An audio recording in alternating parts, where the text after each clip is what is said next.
Welcome to another episode of Mr. Therapist and the Counselor Podcast. We are the best mental health and recovery podcast out there, and we want to invite you to listen to the show. Jesse O. This week, we got our boy Isaac on here, the founder of Using My Story. We're going to talk about his story and so much more. Here we go.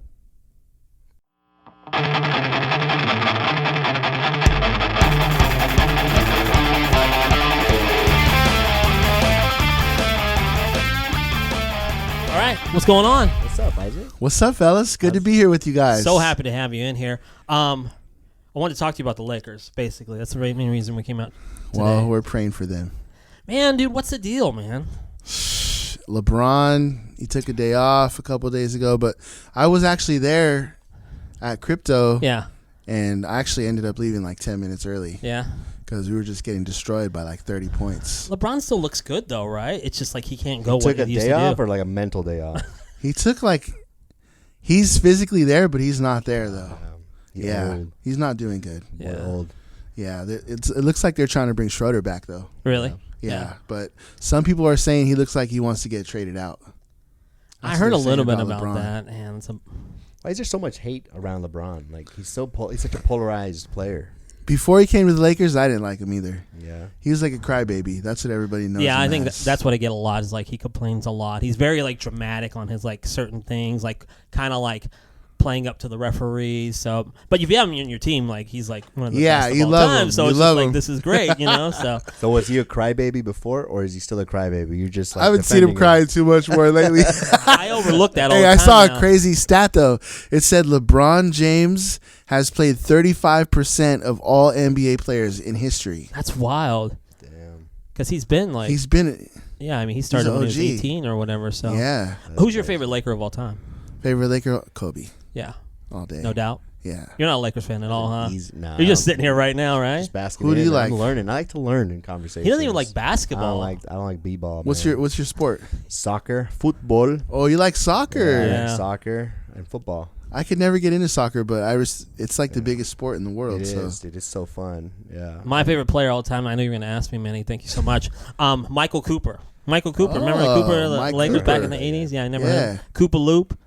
He's like, never mind, dude. This is going to be a dead conversation. way. Oh wow. Yeah. So I'm taking back like Kareem That's and Magic. horrible. And Does he have Kurt a lot of Rambis. Does he have a lot of goals? What? Goals. He was really skinny, and I was Goal. really skinny as a kid, so I was always like, Michael Cooper's like the shit. That's like, your guy. He's out there, you know. He was a 6-man too, came off the bench, wasn't a starter. So I'm like, I respect that. You know, he's got that hustle. He's like not a starter, but he's like he's the underdog in some relatable. ways. Yeah, exactly. Like I exactly. could So, see myself in him. Yeah, so type of There you guy. go. we've You known go- I like that. You go to a lot of games. I feel like you're always Uh, at games, dude. You got those. I like going. you got I those like floor going. seats, huh? Yeah, if I can get a good deal, I'll go. Yeah, Yeah, that's awesome. but no, maybe like 2 a season, 2 or 3. that's cool, man. Yeah, yeah, I like it. It's fun I like to the go. vibe there. Yeah, for sure. We were actually talking about the games earlier. Dodgers is like, do I want to try to get stabbed today? No, I probably ain't gonna go. You know, do I feel like fighting somebody today? I don't think I'm gonna go. But the Lakers is more like, you know, you might live to see another day if you go Got see the the A-listers Lakers. there at the game. You know, it's pretty cool. Yeah, yeah. So It's dangerous, bro. Yeah, It is. Yeah. You don't know if you might live to see another day if you go see the Dodgers. crazy. yeah. But the Lakers, I like seeing them. I always see these like Raider Charger fights going on. I'm like, what's going Rumbles. on? I know. Yeah. Rumbles. It's so weird. You It's know? so weird. Yeah. Soccer doesn't have that? Yeah, for sure. They do, huh? Yeah, they do. Yeah, they do. It's bad. I think one time there was this team Querétaro playing. Say that again. How do you say that? Yeah, 'cause Querétaro. oh yeah. Querétaro? Querétaro. Yeah, Yeah. I'm not even gonna try. Say it 5 times. Nope. Oh. Please? Get out of here. Keep going. Get out of here. Yeah. Get out. Oh, anyway, so this big ass fight between two teams started happening, and they would like storm the field, and there was like people like taking out their belts and beating people With the like, belt? Yeah, like it can't get under control. Like it's here you'll have a Yeah. fight, but it'll get under control. Yeah. Like over there, it won't. Like Wow. Yeah, I don't know. It's everyone's scared of Soccer. Yeah. That's crazy. Maybe it's just Mexico. I don't know. Yeah. We can chalk it up to that a little bit, right? We've known Isaac for quite a while. Isaac. Yeah, Isaac. When did we meet, dude?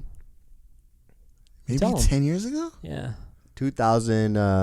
2014? 16. 14, 15, 16, something like that. Yeah. So 2016. we initially met Isaac back at a program that we worked Yeah. at together. Isaac was a case manager at the time. I was actually a tech. Were you a tech? Yeah. Which is like, could you tell the people like what a tech is? Yeah, like so a tech is like basically bottom of the barrel. Yeah. No, I'm just kidding. It's the starter though. It's the beginning. It's your first step in a lot of times though. Getting your feet wet. The tech is basically like a behavior. It's the technical term, or the legit term for it is behavioral health technician. That's beautiful. So that makes you feel better. Like, Sounds appealing. you know what I mean? Like, yeah. I don't want to be a tech, but yes, I'll be a behavioral health technician. It's like fishing bait. Yeah, It's like fishing bait. yeah. So I started out as an overnight tech, and what you do as an overnight tech is you make sure clients don't sneak out, you count meds, and play Tetris for about 6 hours and try to stay awake. Just try to stay awake. Yeah, try to stay awake. That. Is that actually? How long did that last? Like 2 days? Staying awake? Yeah. Staying awake is hard. Especially when you realize people ain't trying to sneak out. No. Nothing much is happening. Then you get tempted to hit a little snooze here and there. How can you not, dude? Hey. Yeah. And then you got the fridge full of all these good Lunchables and all these Uncrustables. Yeah. Different sorts. Dude. Different flavors. Even in the Army, they got to find a way to fall asleep and then get up right away. So yeah. you got to be that way. You got to be like super like, where'd he go? Yeah. Who's there? Yeah. So. You actually hired Isaac, right? I wanted Isaac to tell this story because Isaac, I don't know if we want to go back a little bit farther. Let's go back. Let's go back about you, why you decided to get in the field initially, like a little bit of your story. Yeah. Whatever you feel like putting out there, I would love to hear it here. For sure. Yeah. So, I think 17 years ago, I've been clean for 17 years. Drug of choice was meth. Yeah. So when I first got clean, basically what happened was I didn't have insurance. I didn't have, let's go a little bit before that. Do it. So before I got clean, I was addicted to meth. I was addicted to, people can say you can't be addicted to weed, but I was honestly addicted to weed also. Let me ask you real quick. Why that's do you think people say that's gonna get some lashback. Let's go! I love talking about this. Is gonna grow. This is gonna go viral right here. Because we do have this. We have this group out there, and we did like an episode recently talking about it. Like you did it on your show as well. It's like a lot of negative feedback. But for you, express why you felt that way, being addicted to weed. Yeah. So, from a technical standpoint, addiction would be classified as something that you can't go without, mentally or physically. And when you stop doing that substance, you go through what's known as withdrawals. Now, a big thing in the weed community is I can stop anytime, I just don't want to. Yeah. But when I would stop, I would get headaches, I would get grumpy, I didn't want to do nothing, I would be sad. So, and then when I would get high, I would be happy again, I would laugh, my day got better.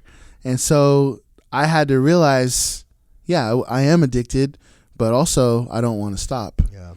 One day, and this is extreme, a lot of people would be like, bro, that's on you. And it is on me. But one day what happened was, like, I never wanted to go a day without smoking weed. That was like and when you're a true pothead, that's the code. You can't, you got to smoke. You got to do a wake and bake. Mm-hmm. You got to smoke 2 joints in the morning, smoke 2 joints at night. Smoke 2 joints in the afternoon. And then I'll feel all right. Yeah, exactly. So that's the culture. You know what I'm saying?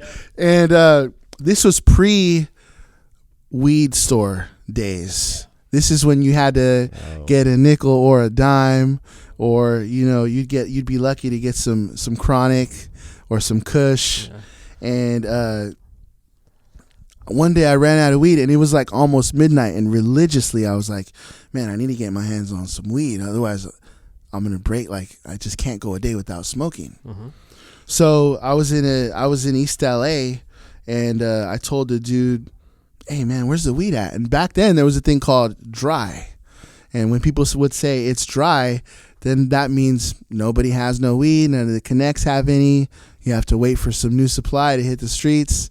You couldn't go to the store and be like, you know what I mean? You couldn't go get a sack at the store. Some So, kids are listening to these old like farts. dry. What are you talking about, man? Just find a green cross on the corner and you good. Dispensaries everywhere. Yeah. Church, you good. Yeah. So I went to this guy and I was like, "Where's all the weed?" He's like, "There's no weed, but what I do have is this." And he had we call it a pookie.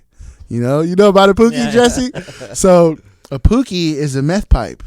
And my whole life I would always see drug addicts, people that were on the streets, and I would always say, "Man, I'm never going to do that." I was raised in AA, raised in NA.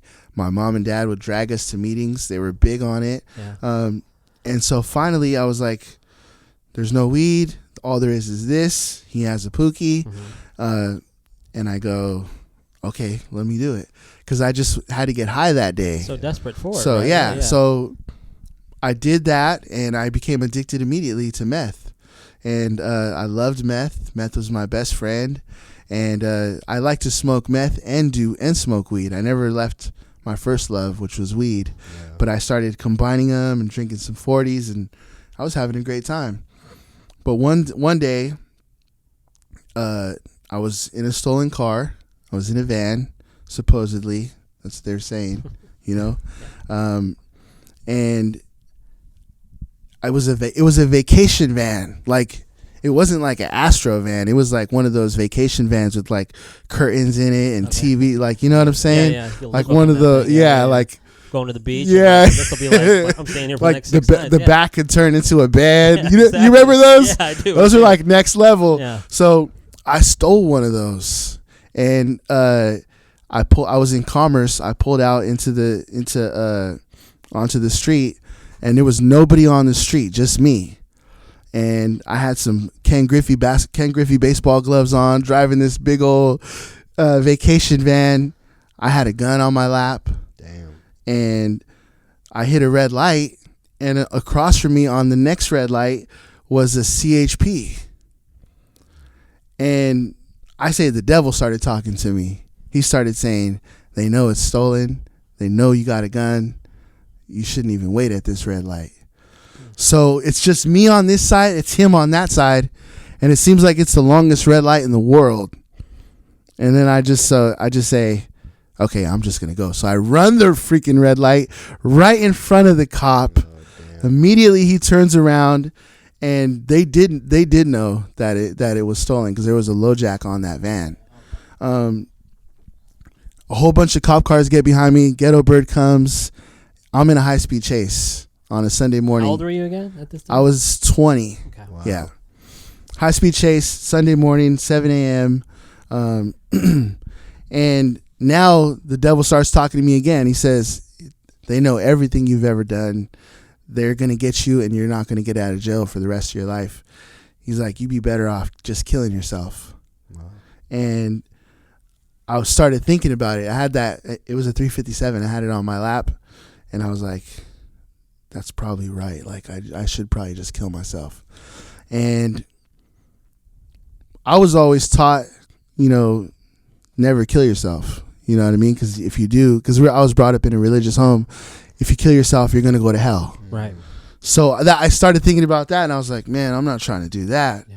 So I threw the gun out the window, and I hopped out of the van. It kept rolling. It hit a wall, and I got caught. The police surrounded me. Yeah. I got caught. I went to jail. The judge said, let me know if I need to speed up the story. No, okay. Dude. So the judge said, you're either going to get 3 felonies and get a year in jail, and then you need to go to rehab after, or you're going to go to jail for 7 years. Wow. What do you pick? And I'm like, man, I'm not the smartest dude in the world, but it's a pretty easy decision. So yeah, I picked the 3 felonies. I did a year. I got out, and I ended up going. I called my mom. I said, hey, I'm coming home. She said, you can come home, but you're not going to stay here. You need to go to rehab. Wow. So I thought she would tell me that kind of stuff all the time. So Mama's I was like, front, whatever, right? Like, whatever, Mama. You know, I'm gonna get in there. I'm gonna hustle you, and then I'm just gonna go back to my own thing. Yeah. So I got there. It was a Friday. I stayed there for the weekend, and then Monday she woke me up. She said, "You ready to go to rehab?" I said, "I'll go to rehab, but it better not be church rehab, because I didn't want nothing to do with religion or anything like that." So she said, "Okay." So she started fake calling rehabs. Like, she had her phone. She's like, "Hi, do you have room for a 21-year-old? He struggles with meth and he needs rehab." And she would say, "Oh, you don't have room? Okay." And she hung up like 4 or 5 times. Oh, wow. And she goes, "All the rehabs I know of are full, and you ain't staying here, so you're going to the Christian rehab." I said, "Oh, man." So you tried to hustle Mom. Yeah, I was trying to hustle Mom. Mom hustled me. She's like, "You need to know where he got these hustle skills from." Yeah. She was the originator of the hustle. So I go to this rehab. It was free. I didn't have insurance, and all they said was, "You don't have to pay for your rent. You don't have to pay for your food. All you have to do is just focus on yourself and build a relationship with God." And I was like, God, like, I don't know. I was forced to go to church as a youngster, but I never had a relationship with God. And people would leave, you know what I mean? But I stayed because I never wanted to go back to, like, I was really scared of going back to that old life. And originally my plan was, I want to get sober because I know it's the drugs that got me caught. If it wasn't for the drugs, I would have never got caught, and I would have been like the best thief ever, like Ocean's 11 type of thief. Yeah. You know what I mean? Like bank heists and casino heists and all this cool stuff. You're proud of it. Yeah, I was gonna be. If I could do that much on drugs, imagine what I could do sober. You know what I'm saying? So I went, and while I was in jail, my dad passed away. And I burned my bridges because I was the only one that wasn't there for his funeral. And I felt like I lost everything, like I didn't have nothing. Wow. And I burned my bridges with my friends because I didn't go back to my old way of life. I burned my bridges with my family because I wasn't there for my dad's funeral when they needed me the most, and I didn't have nothing. And then the pastor there who brought me in, his name was Pastor Jason, he kept preaching and saying, "God has a plan for your life. God has a plan for your life." And I was like, how could God have a plan for my life? Like, everybody else doesn't care. Like, no one has a plan for my life. Like, my life is worthless. And he kept saying it so much that I started trying to wonder what that plan was. So originally I was only supposed to be there for 3 months. So after 3 months, my mom said, "Hey, why don't you come back home?" And I said, "I don't think I'm ready to come back home." And she was blown away. She was like, "Wow, really? You're going to..." Dang. So she was happy. What were you thinking of? Like, what made you decide that, or would say that? What made me decide that was I was real curious about what God's plan was for my life. Yeah. Like, I wanted to figure it out. So 6 months, I said, "I think I need 3 more months." So 6 months came, and she goes, "All right, you ready to come back home?" And I said, "No, I'm still not ready. I'm still not ready." Because I was starting to get happy again. You know what's crazy? I never realized how depressed I was till I finally had true happiness. Yeah. And it was there when I started building my relationship with God, where I realized, dang, what's this feeling? And I realized it's happiness. And then I thought back, like, when was the last time I had this? And I remember I was a little guy in like kindergarten, and that was my last time really being happy. Wow. And I said, I never want to lose this. This is special to me, and I never want to let it go. So that feeling mixed with purpose, I ended up saying, you know what, 6 months isn't enough. I think I have to be here for a year. Yeah. Wow. That whole thing, that cycle kept going for 3 years. Wow.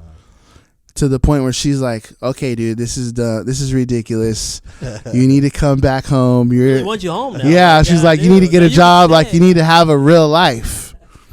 And she ended up getting upset that I was there for so long, but I ended up having to tell her, like, you know what, Mom, I don't think I'm ever going to come home. This is it now. I'm going to try to figure out what God wants me to do. I'm going to figure out my purpose, and that's what my life's going to look like. I'm going to live a life based on purpose now, because I felt like I already ruined all those years, so I don't want to ruin no more years. Yeah. You know what I'm saying? Yeah. So fast forward, I got married. I got married to my wife, Amber. She was with you through it all? And she was there at the church. Oh, okay. Yeah, I met her at church. Okay. And I got married to her. Once I married her, I inherited a son, 7-year-old boy. And so I became a dad and a husband at the same time. And that was a huge blessing. And that's when I was in a transition from a job. All I ever knew how to do was warehouse jobs.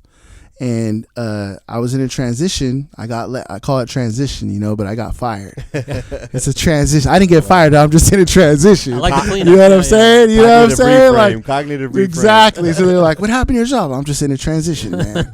You know what I'm saying? So I got on the freeway. I was on my way to Commerce, and I felt like God spoke to me. He said, where are you going? I said, I'm going to go to Commerce to look for a warehouse job. And he said, you're not a warehouse boy. And there's nothing wrong with a warehouse job. Not at all. Everybody needs a job, and warehouses need to continue to work, so it's nothing against a warehouse job. It was a defining moment for my life. And then he said, you're not a warehouse boy. And he said, what do you want to do? And I said, I want to help people. And he said, okay, turn around. So then I went from Commerce, I went back, and I started driving toward Orange County. I started looking for a job there in Orange County, and helping people is what I wanted to do. So I started looking at rehab jobs. Yeah. I applied there. Manny calls me. So I said all that to get to this point. In that process, I had lost a baby. I lost a job. I had a stillbirth. So my wife was pregnant up to 7 months, to the point where we were already planning out a baby shower, and then they hit me with I have to plan for arrangements for my unborn child. And that was crazy. Like, you're thinking about a baby shower, and then they hand you a folder of, like, because after 6 months, it's your responsibility. Yeah. It's not considered a miscarriage. It's considered a stillbirth. Wow. Which is a gruesome fact I wish I would like to never have known about. You know what I'm saying? Yeah. But all that happened, and I was emotional, dude. I was emotional. But I was still had it together to the point where I'm still feel like I'm hearing from God, and I'm still getting direction for my life. And you called me. I went to an interview. It was in San Clemente. That's where we're at right now. That's right. That's cool, huh? Yeah. It is, right? Oh yeah. So I go up the stairs. There's a room full of people that just look more qualified than me. You know what I'm saying? Have you ever went somewhere the people just look more qualified? Like, you haven't even heard them talk. Yeah. They just look more qualified than you. Right now, yeah. Isaac's looking for the next brown guys. Like, who can I connect with? Man, there was no Mexicans there. There was not even no black people there.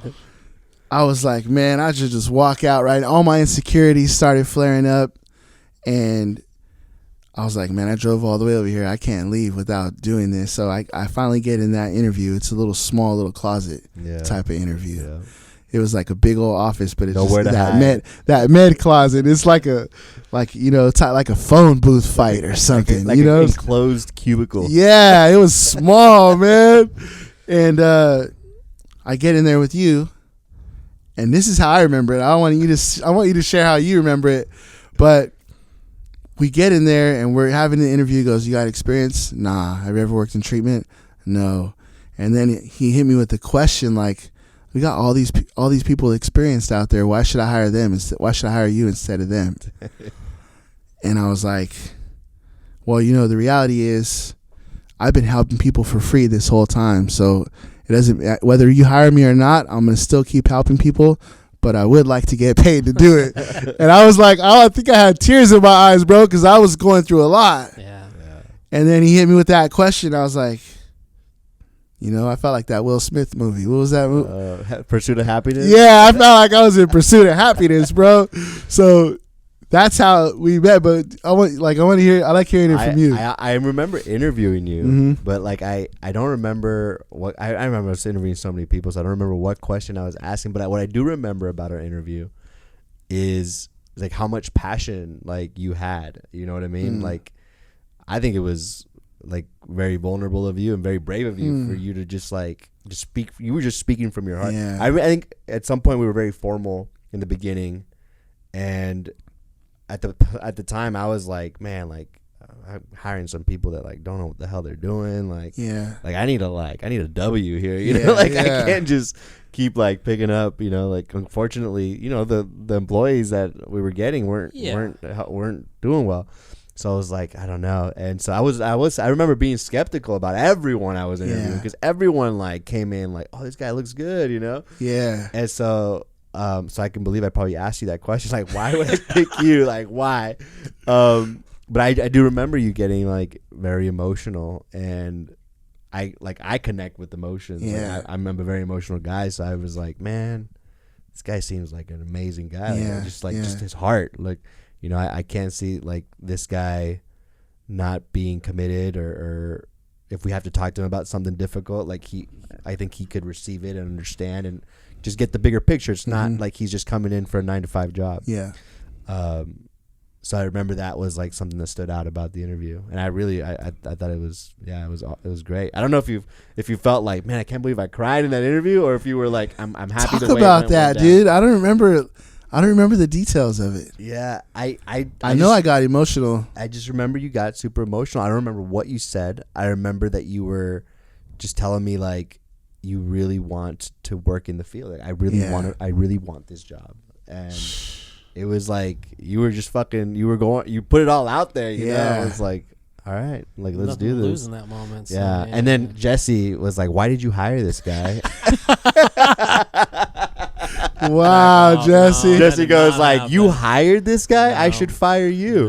No, I'm just kidding. I was just listening to Eminem. He was like, you better lose yourself in the moment. Yeah. The moment you own it, you better never let it go. There you go. You only got one shot to not miss your chance. That's what you did. This opportunity comes once in a life. Yeah. No, I'm just kidding. Yeah. That was what you probably rehearsed the lyrics, and I was like, and I had my mom's spaghetti all over my sweater already. So I was like, man. Yeah. But we hired you for like a night shift, I think. Right? Yeah, that was like the worst. That was the worst put you shift down I ever had. But I was like, it was like a love-hate relationship. I was like, man, thank God I got this job. But I've never worked a night shift, and that was crazy. Yeah. Shout out to all the night shift people, man. That's hard work. Thing, next bro. level too. So that kind of was the projection for you into the field, right? And then you continue to work in the field, case manager, different roles. What are you doing present day? Like, where do you work? So right now I own your title too. Yeah. So right now I do. I own a treatment center. Isn't that crazy? Yeah. Right? Like, think about that. From San Clemente, night shift to treatment center. That's incredible. That's man. crazy. That journey. That's crazy. You own your own program. Yeah. So, I'm grateful. Yeah, man. So you what is the name of the program again? It's called Solace Treatment Center. Yeah. So for you, I want to touch on a little bit of like, because you worked in the field. Yeah. You're seasoned in the field. You saw a lot in the field, and something I want to open up a little bit was like, back then in that time, 2015, 2016, there was a lot going on in the field that wasn't so ethical. There was a lot of corruption, and we're not going to dive super into that. But like I kind of said to you, kind of the dark ages of treatment a little bit, right? So leaving the people on a cliffhanger, dog. Corruption. Well, I mean, what I mean is that I think clients were being taken advantage of at like a wide margin. You had a lot of these privately owned programs. People in the Midwest, there's this opiate epidemic. People are just, they go to Florida or California. They're kind of seeking like this new start. And, Yeah. and so they would come out, and you would have a lot of programs take advantage of people by either, using their insurance and using their names. And there was this whole like body brokering thing, which like I think all of us still exists. Still exists, right? So Yeah. what is body brokering? What is body brokering? Maybe. I mean, I think the technical, the body brokering, in my opinion, or from what I've been seeing, is paying people for a patient or paying patients to go to treatment. Yeah. Which is highly illegal. Mm-hmm. And I think a lot of where it comes from is you have a lot of messed up individuals coming and trying to get help. Yeah. Like, I was messed up, you were messed up. We've all been at that point. But I think what happens is you have people that don't have no accountability. They don't have, like, I call it being under covering. So, like, I have the same guy who opened the door for me to live in that men's home all those 16, 17 years ago. He's still in my life today. His name's Pastor Jason Lozano. He keeps me accountable. And accountability is a huge thing. But out here, it's like the wild, wild west, where people have no accountability. They see a little bit of money, and they switch one addiction to another, and they just don't have nobody in their world who could tell them no. Yeah. That's a big one. Like, who could tell you no? If there's nobody in your world that could tell you no, you're in for a whole bunch of trouble. Yeah. Like, whether it's your wife, whether it's, your mentor or your buddy. And these people don't have people telling them no. They have people telling them, yes, come on, more. And it comes from greed, and it comes from just a lack of accountability and people in your world who are going to like mentor you. And because we all have blind spots. Yeah. That could have been me. Yeah. Could have been you. Oh, yeah. But we have enough accountability in our world where we would never do that, because we don't want to, like, that would be a disaster. Yeah. All the progress we've made, it's not worth it. Yeah. But for some people, it is worth it, and they just get so skewed to the point where they'll do anything for some more money.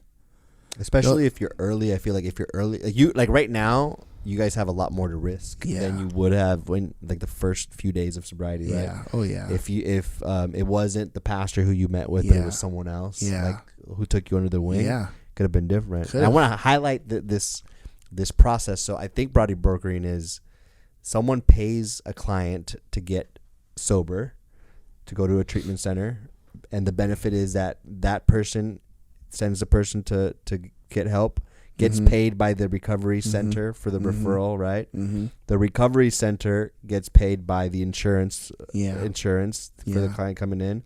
And then the client who went in after like a couple weeks of the person securing their referral money, they can leave. Right. Yeah. And then it starts over again. Yeah, the insurance, the treatment center got the insurance money. The guy who's brokering the body, he got his referral money, and then the person who went to rehab probably gets paid by getting high, getting clean on meds, so it's not as a painful detox, and then getting high later again, right? Yeah. Is that kind of what would you say? Yeah, it's a cycle. And what happens is eventually that patient, that's like their new job. Yeah. That's their gig. And then, of course, they're going to try to find another person that they could repeat the cycle with. So, like, people die, people ruin, their whole life is ruined. Yeah. And it creates another obstacle for people that are doing the right thing. Like for you, you're a therapist, you're a counselor. I own a treatment center.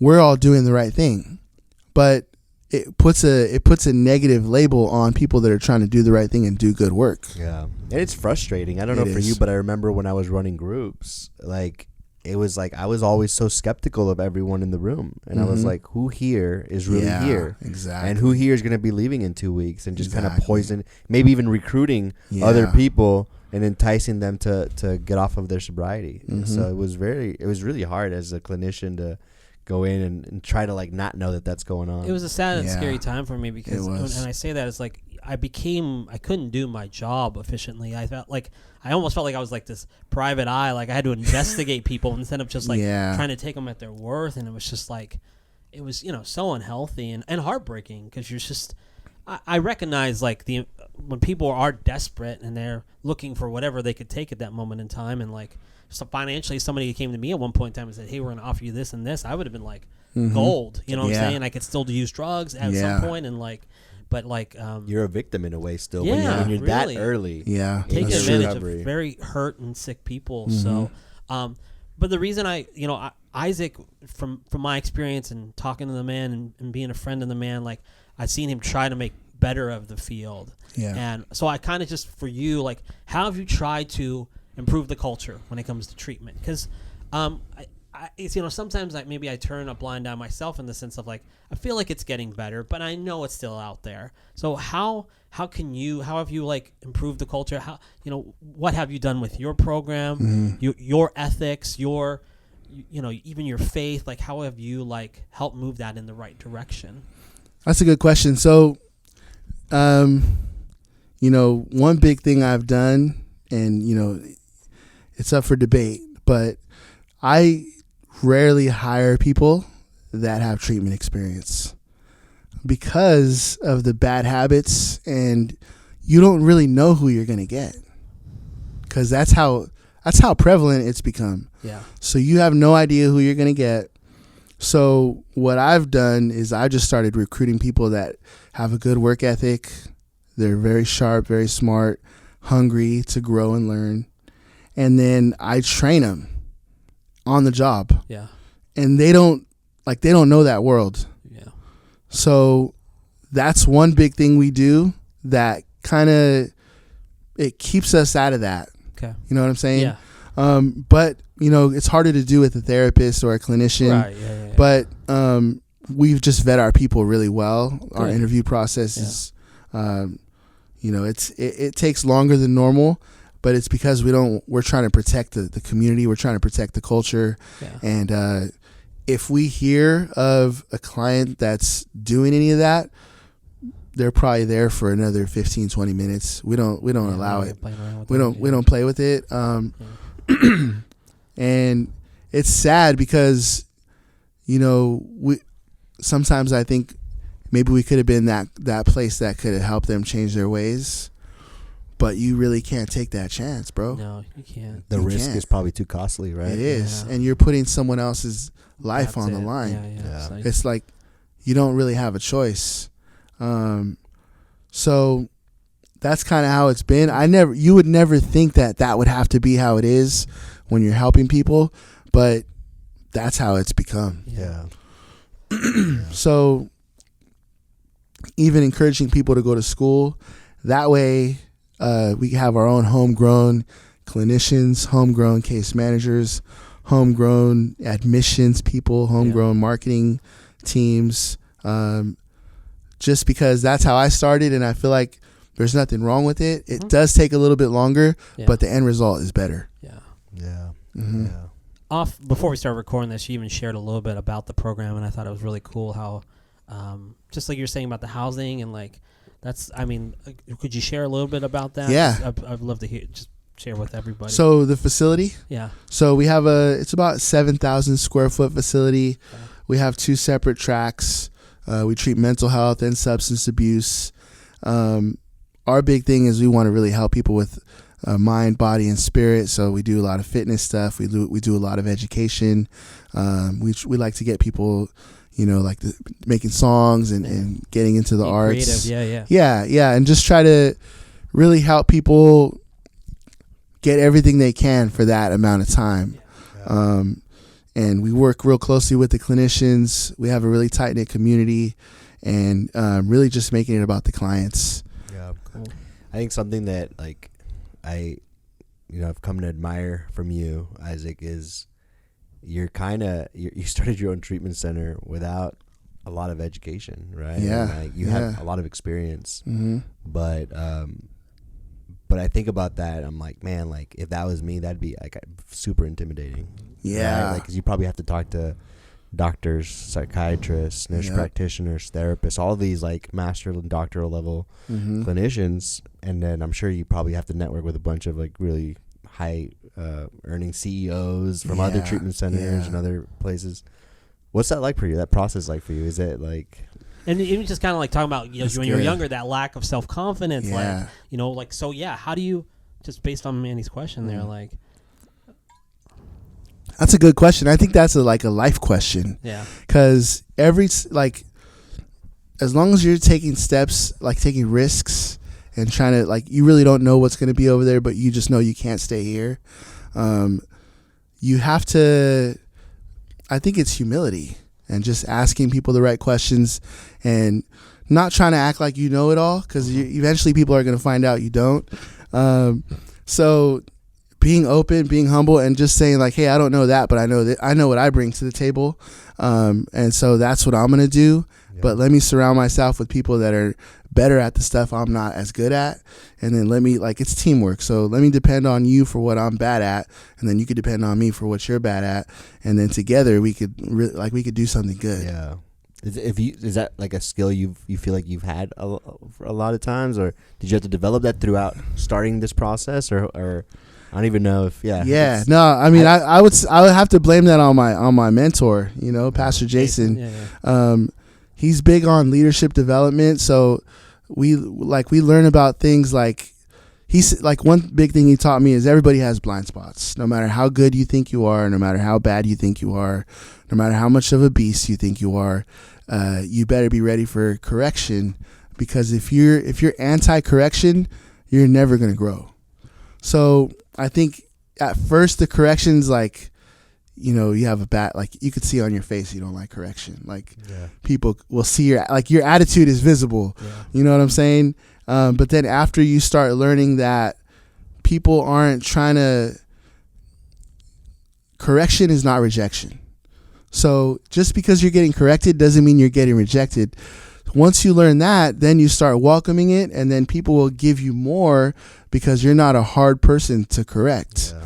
Once you establish that, then I feel like people, like, they feel honored that you're willing to receive from them, so they'll start giving you the good stuff. Yeah. Then when they start giving you the good stuff, now all of a sudden you're getting more valuable because you're learning better things. Yeah. I love that concept, and it is a general like life thing, you know. Yeah. But I think it's all kind of tied together too, right? Because I think you could tie this into like addiction. Like, a lot of people don't go into treatment because it's scary, right? It's scary to be evaluated, to change, and you're talking about humility and having that perspective of like, hey, like you're no different than anybody else. Yeah. Right? Like, you know, we all need change. We all can learn a lesson or two. Yeah. That's huge. Yeah. I know, Jesse, you guys, man, I've learned so much from you guys. I'm grateful for you guys. Jesse, you taught me a lot of lessons. Like, you corrected me, bro. You know, I'm not going to put it all out there because I don't know, but you've corrected me, man. And you're a truth teller. You're very, you're open. You're not like a shady guy with tricks up his sleeve. I don't get that vibe from you. So you're someone, like, anybody that has you in their world is going to get better, because you're not like, you won't, if you know they can get better, you're going to tell them. And Manny, you're super truthful. You're super motivational. You inspire. And I think both of you guys together, like, I'm thankful for you guys because you guys played a big part in where I am now. I would say that for sure. It's crazy when you look back just how we have influenced each other, and it's beautiful. Yeah, and we play off of you. I mean, we consulted you before we started this. Podcast, Sitting there at breakfast with the broken yoke. The broken yoke. Yeah, and like had that Hawaiian toast French. Yeah, that's right. French toasting. Yeah, I forgot my wallet that day. It was so embarrassing. Jesse was like, he forgets his wallet a lot. Because I'll be honest. Jesse was like, leave your wallet in the car, dude. Isaac's I like that. I'm gonna get you the Apple AirTag for the wallet, so you never leave it behind. Yo, I want to talk about this though, using my story, like how cool that came together. Like, what is that? Yeah. So how does that differentiate from the treatment thing you're doing? So where'd you start with that? Yeah. So using my story, I started that before I ever owned a facility. You know, social media is the language of the generation. It's not the language of maybe might not be the language of previous generations, but it's definitely the language of this generation. So it all came out of me just wanting to help people and share my story, because I feel like I've learned a lot of lessons and I wanted to get that out there, and also kind of break the stigma behind addiction and mental health. So addiction and mental health before always had a taboo on it. And even in certain cultures, you know, certain ethnicities and nationalities, they still won't talk about it. Mm-hmm. And you can get like excommunicated from your family if they know you're struggling. So I felt like, man, so many people are further than where they started. I want to share their stories and like give people hope and give people motivation that they can get better. Yeah. That's how it started. But then things kind of changed, because young kids from like the UK or Russia would start to DM me, and they would say, if I tell my family I'm struggling with Xanax, I'm never going to be able to, they're going to put me in the hospital for the rest of my life. They don't have good treatment in those other countries like we have here. Yeah. So that kind of broke my heart a little bit, because I'm like, well, what am I supposed to do with this guy? Yeah. And how could I forget about him? So then we started doing the educational videos where if you don't have treatment, I can at least tell you about what you're going to experience. Like, what's the most I could do? Let me try to do that and make videos. So now what I'm trying to do is I'm just trying to build a library of mental health and addiction educational videos that people could watch at any place and try to get a little bit of help. And then if they're in the States, then they can reach out and we can direct them and give them resources. Yeah. But really, like it really blew up, because now on Facebook we have like 180,000 followers. The YouTube's going crazy. We're at like 45,000 subscribers. Instagram's at like 50. That's amazing. And I think a lot of people, that's just proof that a lot more people are struggling than we actually were thinking. Yeah, you know what I'm saying? For sure. Yeah. Yeah, the educational portion, I mean, you're still tied around the stigma. Like, people really don't know. I mean, they do. It's a lot more prevalent because of social media. But at the same time, people are a little in the dark. When I talk to somebody that just has no idea about that world, it's like, it almost takes me back a little bit. But I'm like, oh, you don't know this stuff? Like, you should know this stuff. Yeah. But I've been living in this stuff for like my entire life. So like, I love what you've put out there and what you've created, the content. And I think it speaks a lot. Here in the United States, like treatment, for a while, Orange County in particular, like there's treatment centers everywhere. But like people outside of the United States, they say have the same struggles, mental health, addiction. I love that you've been able to broadcast that to everybody out there. So. Yeah, it's a lot of work, because like I got people hitting me up in different languages, or at all, like 24 hours a day, people are reaching out. It's crazy. Like there's a whole team of like 4 or 5 people that are just responding and trying to help, and then other people want to share their stories. So it's it's like becoming a monster. Yeah, for sure. Yeah. Is your program is it based on like AA, NA principles? Is it sort Solace? Of like, yeah. No, so Solace is more of a holistic type of approach. But we do put everything in front of you, and we educate you on different options, and then whatever you choose to do, we'll support it. But we're pretty heavy on the educational side of it. Yeah. Yeah. Okay. So I got this question asked a few weeks ago, and it just reminded me of our conversation today. But so you're working with treatment mostly with a client who's struggling with addiction, right? This individual had talked to me about, like, for them, they saw a friend struggle with addiction, and for them, like, they had no guidance as to like how to deal with that, because they were heavily invested in the relationship just like if you're a family member, right? If you're a yeah. family member, like your mom, Yeah. or a friend or a mentor or whatever, like you're invested, and you know, you see someone who is actively using, you try to talk to them, you try to help get them some help, but they don't change, and there is no, it almost feels like your word isn't getting through. Like, how do you supposed to deal with something like that? And I want to just gain your perspective. It's not, there's no right or wrong answer with this, but like, I was gonna say, let's have Jesse answer that.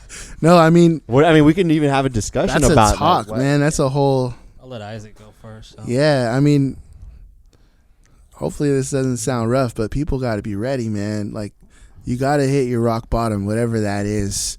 And we don't want to go looking for a rock bottom, like, oh, I still haven't hit my rock bottom, because there's a whole mentality lower, behind that. Yeah, like, how low can you go, you know?